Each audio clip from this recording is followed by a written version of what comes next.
Salut les guys and girls, aujourd'hui on se retrouve pour un nouveau cours et je vais vous présenter SAS et LESS. Alors pour rappel, le SAS et LESS sont des préprocesseurs CSS. Comme il existe un préprocesseur JavaScript que je vous avais présenté qui est Coffee.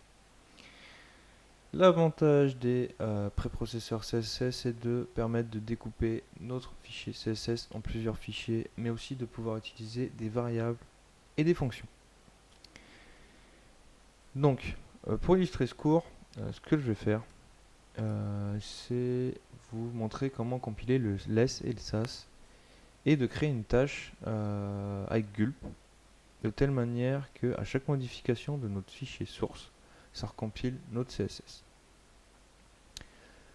Donc, je vous présente ici mon arborescence de fichiers. J'ai juste créé un dossier cours du jour avec un dossier assets qui va contenir nos sources less et sas. Et ensuite, j'ai créé un dossier source qui lui va contenir tous nos fichiers en fait qu'on va exposer au niveau du serveur web, donc le CSS, les images, le JS et l'index.html. Entre nous, il n'y a que l'index.html et CSS qu'on va utiliser aujourd'hui. Donc mon CSS il est assez simple, j'ai juste créé 2-3 bêtises avec un petit bouton primary, assez simple, voilà, qui correspond à ce qu'on a ici à notre droite. Donc le less, pour le compiler, on va devoir passer par un petit compilateur et moi je vous propose d'utiliser celui présent dans les packages npm de Node.js. npm signifie Node Package Manager, c'est ce qui est inclus au niveau de Node.js et ce qui nous permet de gérer en fait les paquets de Node.js. Vous connaissez peut-être Maven, donc au niveau de Java, qui lui permet de gérer les dépendances au niveau Java, enfin au niveau de Java, et on a aussi Composer qui lui est plutôt lié à PHP. Donc, on a aussi au niveau de Ruby, c'est bref, REM peut-être, REM. Voilà. Donc, je vous invite à télécharger Node.js, à l'installer. Une fois que c'est installé, rajoutez le dossier amenant à l'exécutable npm dans votre variable environnement path. De telle manière qu'ensuite je puisse discuter avec npm depuis mon invité de commande. Donc une fois que ça c'est fait, vous êtes capable normalement de discuter avec npm en ligne de commande et vous êtes capable d'installer, donc en premier temps on va commencer par less, vous êtes capable d'installer less. Donc voilà, donc on installe le less, il est en train de s'installer, donc -g pour dire de manière globale. Donc là je commence à télécharger les sources de manière globale, c'est-à-dire qu'on puisse y accéder de partout. En fait, il n'est pas spécifique à un autre dossier. Il faut savoir que notre package manager, à moins que ça ait été résolu récemment, avait la fâcheuse tendance à... donc au départ on voulait une dépendance qui incluait des dépendances, puis qui incluait des dépendances, de telle manière en fait que ça faisait un arbre au niveau dossier. Donc on avait notre dépendance qui avait lui-même un autre dossier de dépendance, qui avait lui-même un autre dossier de dépendance, etc. Et on a un petit problème au niveau de Windows. Enfin, je pense que c'est plutôt au niveau du NTFS, je crois que c'est ça. C'est que au bout de 255 caractères de chemin nous permettant d'accéder à notre fichier, et notre fichier compris, et ça marche plus très bien. Du coup, c'est un peu emmerdant. Donc, bon, mais essayez de le mettre le plus proche de la racine de votre disque, ça marchera pas mal. Mais dans notre cas, normalement, il n'y a pas vraiment de problème. Donc ici, on a installé less. On récupère donc le less qu'on a ici, qu'on va mettre dans notre dossier asset, less, hop, on récupère les sources, on les met là, hop, hop, hop. Et donc maintenant, on va pouvoir exécuter, enfin, compiler notre less. Et pour ce faire, on va utiliser le compilateur, donc less c.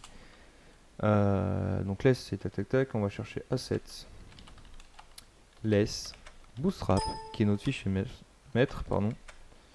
Hop, bootstrap, et on va le compiler en fait dans src css bootstrap.css. Voilà, une fois que ça c'est fait, on va pouvoir voir donc dans CSS j'ai bien un dossier, enfin j'ai bien un fichier bootstrap CSS.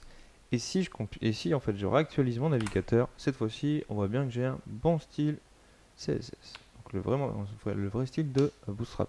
Pour montrer que je rigole pas et que c'est vraiment qu'on a vraiment la main sur les variables, on va pouvoir faire ça, hop. On va pouvoir changer par exemple la couleur du bouton primary. Et donc pour ça par exemple j'ai envie de mettre un petit rouge. Hop. On va pas mettre forcément un rouge foncé. On va mettre un petit... ça c'est pas mal. Allez. Alors ça marche pas parce qu'il faut que je recompile. Donc là on a recompilé. Hop, on voit bien que j'ai un petit rouge. Pas trop foncé, c'est un rouge un peu rosâtre. Ouais, c'est un rouge un peu chelou. Donc voilà. On voit bien qu'en fait ici j'ai deux fonctions. J'en ai d'autres hein, quand on va chercher, j'en ai d'autres. Mais ces deux là par exemple, lighten c'est pour éclaircir une couleur avec un pourcentage. Et darken ça va être pour assombrir une couleur. Donc là cette fois-ci si je décide de prendre lighten, que je passe par exemple 15%. Et que je recompile, on va bien voir que ça a quand même bien éclairci ma couleur. Donc voilà en ce qui concerne le less.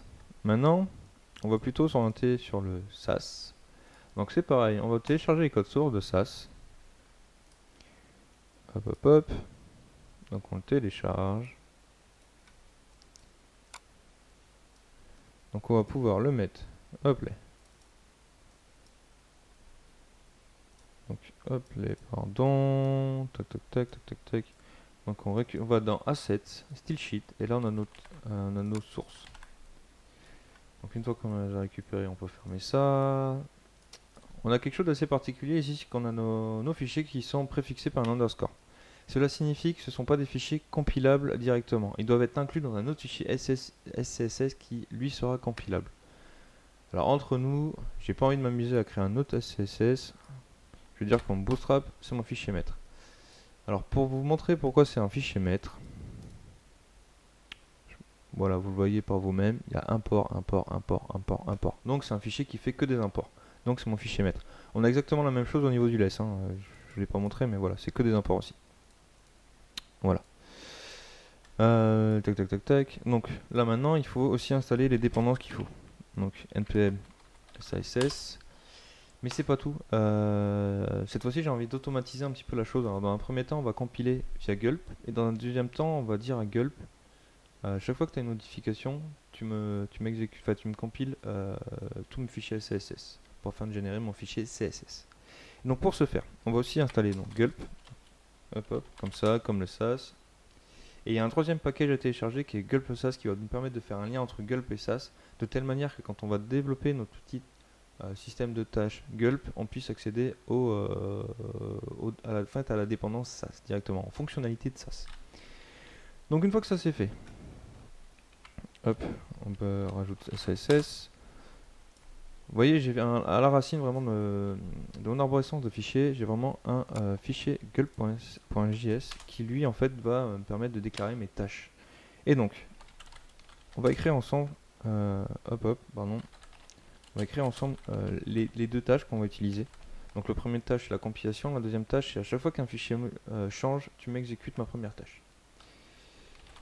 Et donc, on récupère les dépendances de gulp, on récupère après les dépendances de SAS, et là, il faut faire attention, on ne fait pas appel directement à la dépendance SAS, mais au lien,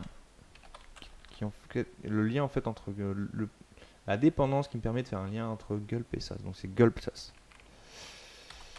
Donc gulp SAS en fait va nous permettre de faire appel aux fonctions SAS, tout en étant proche en fait de gulp. Parce que gulp en fait a une fonctionnalité bien particulière. Et donc, on définit une tâche, donc SASS, qui prend une fonction. Donc cette tâche SASS va faire quelque chose. Qu'est-ce qu'elle va faire? Elle va nous retourner le résultat de gulp src, qui lui va aller chercher dans assets, SASS, notre fichier bootstrap.scss, puis on pipe l'entrée, donc on pipe la sortie dans l'entrée de la fonction SASS, qui lui, on lui ajoute quand même un événement, c'est onError, qui fait appel à la fonction sass.logError. Ensuite, on pipe ça avec gulp.dest, qui en fait on va préciser dans quel dossier on veut que ça aille. Donc c'est src.css. Hop, hop. Et voilà. Donc en fait SASS va récupérer le fichier, il va juste changer l'extension et le compiler. Enfin il va compiler, changer l'extension du fichier généré. Et gulp va lui donc récupérer le fichier créé et le mettre dans notre dossier src.css. Voilà, donc si tout s'est bien passé, on va pouvoir... attendez, j'ai oublié de préciser quelque chose, c'est qu'il va falloir créer en fait un lien avec les dépendances de npm dans notre dossier. Et pour ce faire, il va falloir faire npm link sass, npm link css, gulp, css il n'y a pas besoin, et gulp sass. Donc une fois qu'on a créé un lien donc vers notre dossier, on va pouvoir l'utiliser. Et donc, on va pouvoir faire gulp sass. Et en fait, on va exécuter nos tâches CSS qu'on a créées juste avant. Si tout s'est bien passé, normalement le style a été à nouveau généré et on va avoir un bouton bleu. Ça a marché. Pour vous montrer que j'ai pas triché, on va aller s'amuser à modifier la variable. Voilà, la variable de couleur. Cette fois-ci, on va mettre un vert un peu chelou.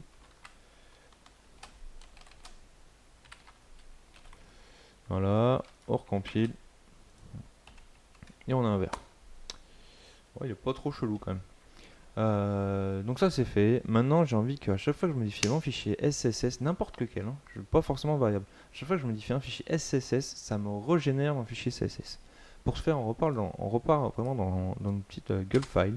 Ici on redéfinit une nouvelle tâche qu'on va nommer SCSS Watch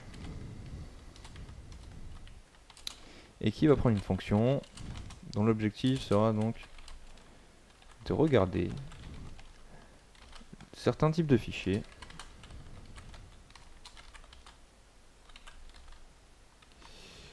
qui finissent par l'extension SCSS.